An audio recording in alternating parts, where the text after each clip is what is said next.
우리 동네에는 왜 풍선 효과가 일어나지 않을까? 왜 우리 동네에는 투자자들이 몰리지 않을까? 이런 생각보다 과연 풍선 효과가 일어날 수 있는 요건은 무엇이 있는가? 거기에 한번 포커스를 맞춰 보셔야죠. 풍선 효과는 가격이 높은 대형 아파트 같은 경우에는 풍선 효과를 제대로 누리기가 쉽지 않죠. 따라서 중저가 아파트, 소형 평수의 중저가 아파트가 아마 풍선 효과의 주 타겟이 될 것이라고 저는 그렇게 보고 있어요.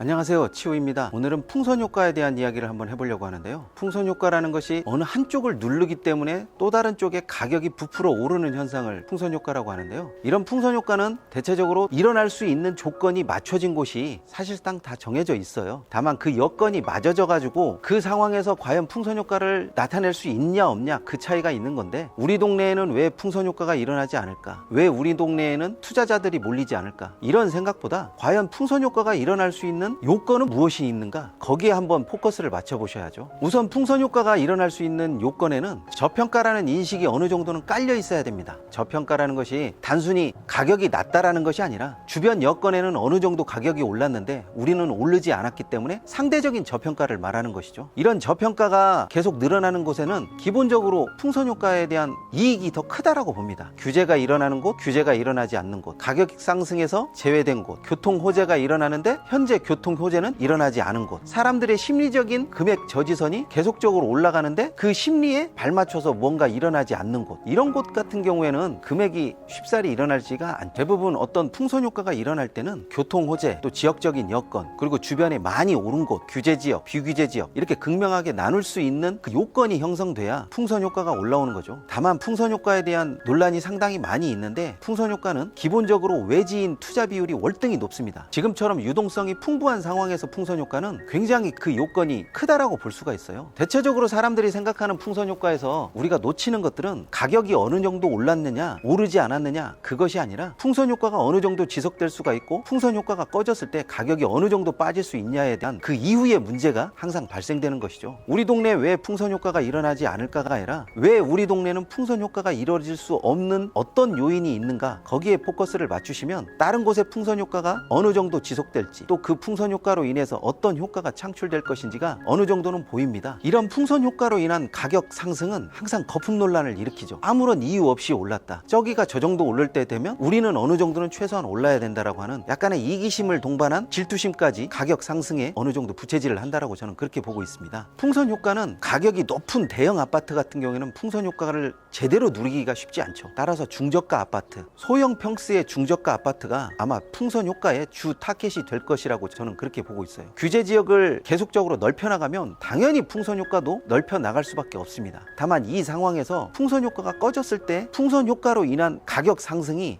지속이 될 수 있을 것인가 없을 것인가, 거기에 포커스를 맞춘다면 일단은 임차 시장에 대한 가격 상승이 어느 정도 이루어질 수 있는가도 한번 체크해 보시기 바랍니다. 현재 투자가들 같은 경우에는 풍선 효과가 일어나면 대부분 제대로 돈을 굴릴 수가 있는 곳이 별로 없다 보니까 쏠림 현상이 일어나요. 네가 5천만 원 투자했냐? 나는 1억 투자한다, 2억 투자한다, 3억 투자한다, 이런 식으로 해서 계속 늘려나가는 추세가 있기 때문에 투자자가 몰린다라고 하는 것은 풍선 효과가 이제 막 시작이라고 하는 것에 포커스를 맞춰야 되는 거고요. 투자가가 빠져나간다라고 싶으면 풍선 효과가 끝물이라는 이야기죠. 풍선 효과가 언제 오냐 안 오냐를 떠나서 어느 정도 기간이 지속되고 어느 선까지 가격이 받쳐줄 수 있는가에 대한 포커스를 잡는다라고 하면 풍선 효과에 대한 기대가 그렇게 높지 않을 것이라고 저는 보고 있습니다. 풍선 효과를 바라보는 제 생각은 약간 불안합니다. 풍선 효과가 제대로 저평가라는 인식이 퍼지게 된다라고 하면 풍선 효과도 제대로 효과를 발휘할 텐데 사실상 그렇게 되기가 되게 힘들어요. 그러다 보니까 풍선 효과는 항상 일시적이라고 하는 그런 느낌이 큽니다. 마용성도 그랬고 수용성도 그랬고 기타 대전도 그렇고 세종도 그랬듯이 항상 거품 논란이 있는 거죠. 이런 거품 논란 속에서 풍선 효과에 대한 기본적인 생각을 정립하시려면 풍선 효과가 일어날 수 있는 요건에 대한 것을 꼼꼼히 살펴보시고, 교통 호재가 정말로 실현 가능하다고 하면 미리 선점하셔야 될 필요가 있고, 뒤늦게 풍선 효과에 합류하셨다라고 하는데 느낌이 좋지 않다라고 하면 빨리 나와야 되는 것도 지금의 상황에서는 발빠르게 좀 움직이셔야 된다고 생각이 듭니다. 풍선 효과가 계속 부풀어 올 수가 없기 때문에 여기저기 뭉쳐다니는 다닐 수밖에 없어요. 그런 상황에서 투자자들은 항상 풍선 효과에 대한 이면을 볼 수 있어야 됩니다. 그런 것들이 투자자의 안목을 결정하는 것이기 때문에 이런 요건이라든지 지속기간, 그리고 이러한 흐름이 어떤 식으로 유지될 수 있을 것인가에 대한 고민은 많이 해보셔야 됩니다. 그런 면에 있어서 항상 풍선 효과는 논란이 있습니다. 이 논란을 뚫고 제대로 가치를 볼 수 있다면 일시적인 풍선 효과가 아니라 저평가된 물건을 고를 수 있는